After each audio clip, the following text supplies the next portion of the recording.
अस्सलाम वालेकुम प्यारे बच्चों। जंगल के करीब एक छोटे से घर में दो बूढ़े मियाँ बीवी रहते थे। वो खुश थे लेकिन उनकी कोई औलाद नहीं थी। एक दिन बूढ़ी औरत ने सोचा कुछ खास बनाती हूँ।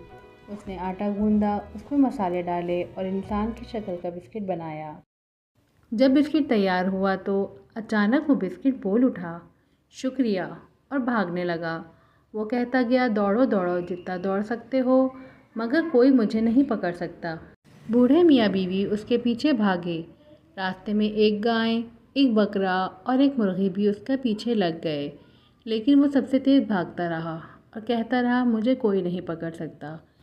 दौड़ते दौड़ते वो दरिया के किनारे पहुंच गया। वहाँ एक लोमड़ी आई और बोली, मैं तुम्हें दरिया पार करा सकती हूँ। वो इसकी बातों में आ गया। लोमड़ी अपने पीठ पे बिठाकर उसे दरिया के किनारे ले गई और उसे खाने लगी।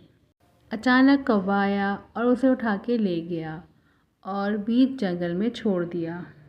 वो जंगल में जाके पहले तो खुश था, फिर बाद में अकेला पड़ गया।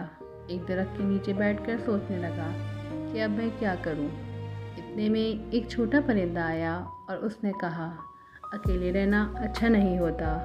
तब उसे अपनी गलती का एहसास हुआ। वो घर वापस आया। बूढ़े मियाँ बीवी उसे देखकर बहुत खुश हुए और वो सब मिलके रहने लगे। प्यारे बच्चों, हमें इस कहानी से ये सबक मिलता है, गुरूर नहीं करना चाहिए और अपनों के साथ रहना बेहतर होता है।